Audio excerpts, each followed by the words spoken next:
Assalamualaikum warahmatullahi wabarakatuh. Mari kita belajar mengenai aplikasi integral dengan Bu Medita Wahyu Sintia. Nah, aplikasi integral itu merupakan materi matematika wajib kelas 11 semester 2. Yuk belajar. Oke, yang pertama, aplikasi integral tak tentu. Nah, kita ulas sedikit tentang integral. Nah, integral itu merupakan anti turunan. Karena apa? Karena integral itu merupakan kebalikan dari turunan. Nah, rumus integral apabila fx-nya adalah ax pangkat n, maka integral dari ax pangkat n dx sama dengan a per n itu adalah pangkatnya x. N plus 1 x pangkat n plus 1 plus c. Nah, apa saja sih penerapan integral tak tentu itu? Nah, penerapan atau aplikasi integral tak tentu antara lain. Yang pertama, untuk menentukan fungsi fx jika diketahui f aksen x dan fa. Kenapa f besar? Karena ini merupakan fungsi yang sudah dioperasikan. Nah, yang kedua, untuk menentukan persamaan kurva. Yang ketiga, menentukan persamaan gerak benda. Yang keempat, menentukan fungsi biaya total. Nah, itu penerapan dalam bidang ekonomi. Oke, kita bahas satu persatu ya. Nah, yang pertama, menentukan fungsi fx jika diketahui f aksen x dan fa. Diketahui fungsi fx mempunyai turunan pertama. F aksen x sama dengan fx. Nah, ini suatu fungsi yang sudah diintegralkan, kemudian dia turunan pertamanya atau f besar aksen x sama dengan fx. Ini fungsi yang semula-mula. Nah, maka fungsi f besar x dapat ditentukan dengan rumus f besar x sama dengan integral dari fx. Oke, bisa dipahami ya. Jadi f besar x itu adalah fungsi awalnya ini fx. Fungsi fx kalau diintegralkan kita tuliskan sebagai f besar x. Nah, hasil integral tak tentu dari integral fx dx itu pasti akan memuat pengintegralan c atau memuat konstanta integrasi plus c. Nah, jika nilai dari f besar a diketahui, a itu merupakan bilangan ya, bisa 1, 2, 3 dan seterusnya.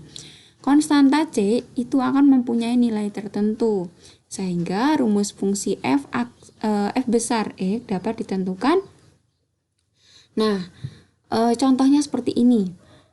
Misalkan turunan pertama dari fungsi f besar x adalah 4x min 7 atau ini kita tuliskan sebagai fx.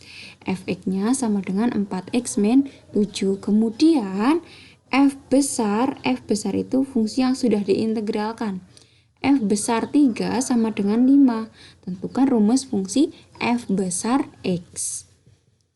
Nah, f besar x sama dengan integral dari f besar aksen x dx sama dengan integral dari ini 4x min 7. Integral 4x min 7 dx sama dengan, kita integralkan satu persatu, integral dari 4x yaitu 4 dibagi 1 tambah 1, 4 dibagi 2, 2. Kemudian x pangkat 1 ditambah 1, kita awangan aja. Berarti x pangkat 2. Integral dari 4x sama dengan 2x pangkat 2. Integral dari min 7 langsung min 7x. Jangan lupa karena ini integral tak tentu, maka harus ada plus c. Selanjutnya, f besar x sama dengan ini. Kita udah mencari rumusnya. Ini kan 2x kuadrat min 7x plus c. Kemudian diketahui f besar 3 sama dengan 5. Maka f besar 3 kita ganti 5, kemudian x-nya kita ganti 3. Jadi F besar 3 sama dengan 2 kali X pangkat 2. X-nya kita ganti 3. Berarti 2 kali 3 pangkat 2. Min 7 kali 3 plus C. Karena F besar 3 itu sama dengan 5, maka bisa kita tulis gini. 2 kali 3 pangkat 2 itu 18 ya. 18 min 7 kali 3 itu min 21 plus C sama dengan 5. Sehingga C sama dengan 18 dikurangi 21 berarti min 3. Min 3 kalau pindah ruas ke kanan menjadi plus 3. C sama dengan 8. Nah, kalau sudah kita temukan nilai C-nya, maka kita substitusi nilai C pada F besar X ini. Nah, sehingga kita tulis kembali F besar X sama dengan 2X kuadrat min 7X plus C. C-nya kita ganti dengan 8. Jadi rumus fungsi F besar X adalah Fx sama dengan 2x kuadrat min 7x plus 8. Oke, lanjut yang kedua, menentukan persamaan kurva.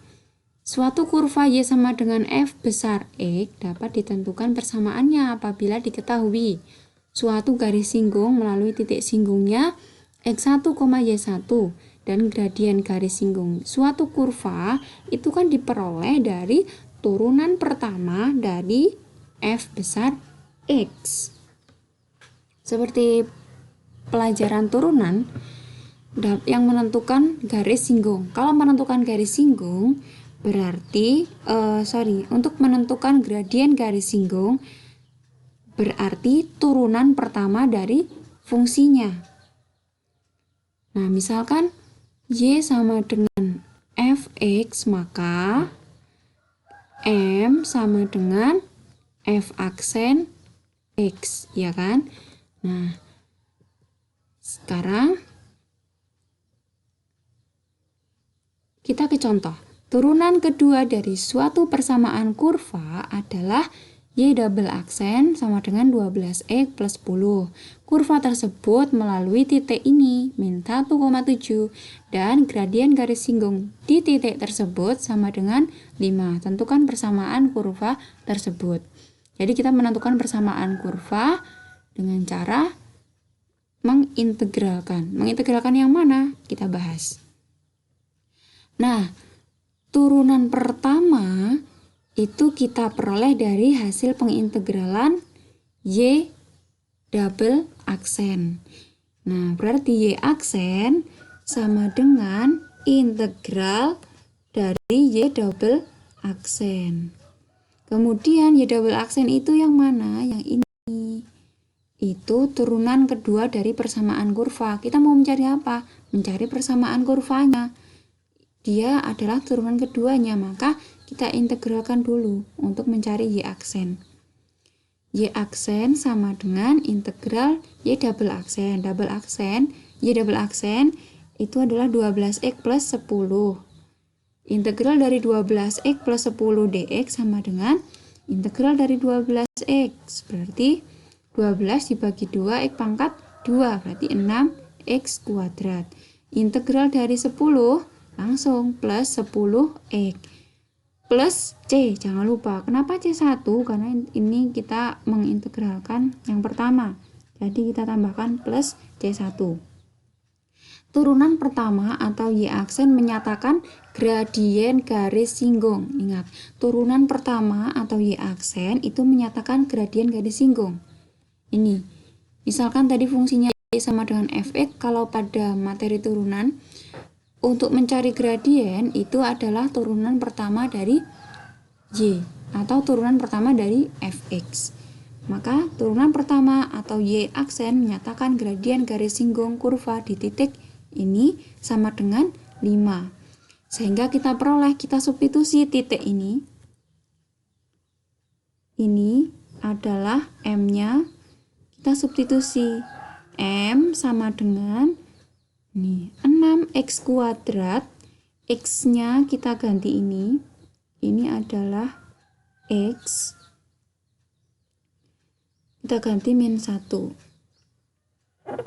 5 sama dengan 6 kali min 1 kuadrat plus 10 kali min 1 plus C1. Ini kita masukkan ke sini. Sehingga kita dapatkan 5 sama dengan 6 min 10 plus C1. 5 sama dengan 6 min 10 itu min 4 plus C1. Sehingga C1 sama dengan 5 ditambah 4, 9. Ini adalah C1. Kemudian kita peroleh fungsi Y aksen sama dengan 6x kuadrat plus 10x plus 9. Selanjutnya, persamaan kurva Y itu diperoleh dari operasi pengintegralan ini.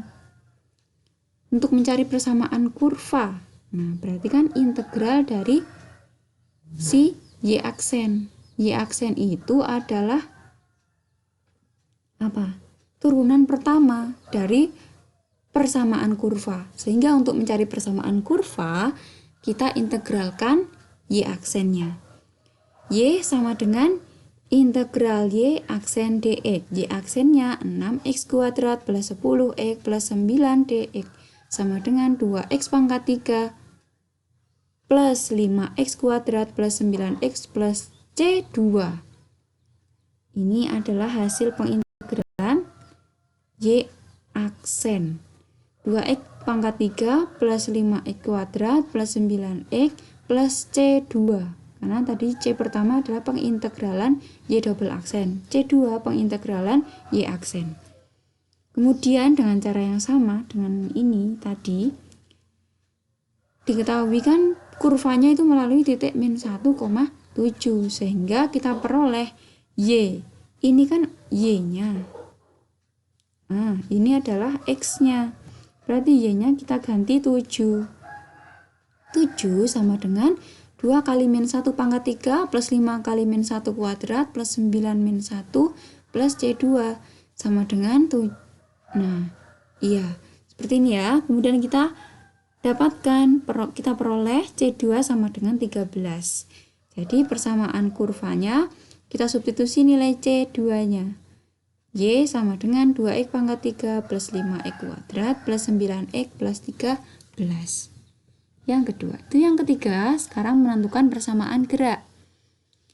Nah, jika percepatan suatu benda diketahui, maka kecepatan suatu benda dapat ditentukan dengan cara mengintegralkan fungsi percepatan. Ini adalah kebalikannya. Jadi kalau pada materi turunan, untuk mencari percepatan itu adalah turunan dari kecepatan. A sama dengan V aksen kalau pada turunan. Nah, kita balik untuk mencari kecepatan, maka integral dari percepatan. Kemudian, jika kecepatan suatu benda diketahui, maka posisi suatu benda dapat ditentukan dengan cara mengintegralkan. Nih, kalau kemarin untuk mencari fungsi kecepatan sama dengan turunan pertama dari fungsi posisi suatu benda atau S aksen. Jadi untuk mencari S sama dengan integral dari fungsi kecepatan. Contoh, kecepatan benda V pada saat T ditentukan persamaan ini. Ini persamaan kecepatannya. V sama dengan 8T-3. Pada saat T sama dengan 3, nah T sama dengan 3, posisi benda S berada pada jarak 8 meter, berarti S-nya 8. Tentukan posisi benda S sebagai fungsi waktu. Nah, fungsi kecepatannya adalah 8T-3. Untuk mencari fungsi posisi, maka S sama dengan integral V dt. Kenapa dt? Karena ini terhadap waktu.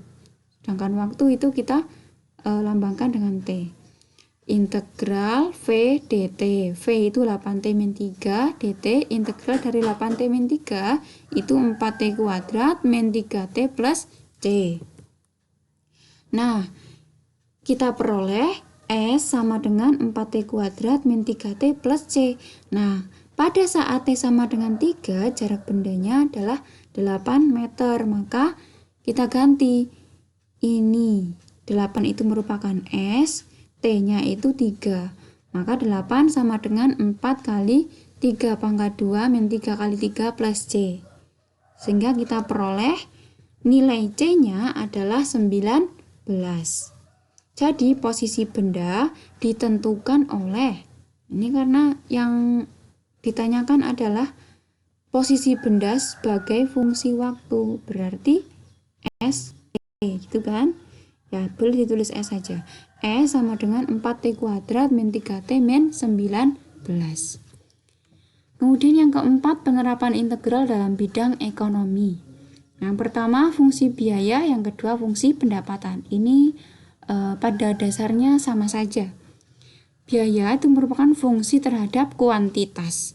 Kuantitas itu kita lambangkan dengan Q. Fungsi biaya total dapat ditentukan jika biaya marginalnya diketahui. Nih, C itu adalah biaya total, CM itu biaya marginal. Maka untuk menentukan biaya total, ini C itu biaya total sama dengan integral dari biaya marginal. Kemudian D-nya DQ karena terhadap kuantitas. Untuk fungsi pendapatan bagaimana? Sama. Pendapatan itu merupakan fungsi terhadap kuantitas, berarti nanti DQ juga. Fungsi pendapatan ditentukan jika pendapatan marginalnya diketahui. Kalau tadi itu bedanya cuma biaya total sama biaya marginal. Kalau ini adalah fungsi pendapatan, berarti pendapatan total sama pendapatan marginal. Untuk pendapatan total itu kita lambangkan dengan R. R sama dengan integral MR. MR adalah pendapatan marginal. Contohnya, biaya marginal suatu perusahaan ditentukan oleh CM sama dengan 3Q kuadrat. Ini saya tulis kembali. 3Q kuadrat plus 6Q min 5. Dan biaya tetap K sama dengan min 5. K itu sama dengan C. Cuman di sini kita tuliskan K. Dengan K adalah konstanta integrasi. Konstanta integrasi bisa apa aja, bisa K, bisa C, bisa apa gitu. Tentukan persamaan biaya total. Nah, persamaan biaya total itu kita peroleh dengan mengintegralkan biaya marginal. C sama dengan integral CM DQ. Integral dari 3Q kuadrat plus 6Q min 3 itu CM-nya. DQ sama dengan integral dari 3Q kuadrat. Berarti 3/3 itu 1 Q pangkat 3. 6Q integralnya adalah 6 dibagi 2 Q pangkat 2. Berarti 3Q kuadrat. Integral dari min 5. Berarti min 5Q plus K. Karena di sini kita tuliskan K. Plus K. Nah, diketahui K-nya itu min 5, maka persamaan biaya totalnya adalah langsung. Min 5-nya kita substitusi di sini. Plus K-nya, berarti kita ganti dengan min 5. Sehingga persamaan biaya totalnya adalah C sama dengan Q pangkat 3 plus 3Q kuadrat min 5Q min 5. Begitu. Apakah bisa difahami? Semoga bisa ya. Untuk materi aplikasi atau penerapan integral tak tentu cukup sampai di sini. Semoga dapat difahami dan bermanfaat untuk kalian semua. Sekian dari Ibu. Wassalamualaikum warahmatullahi wabarakatuh. Selamat belajar matematika.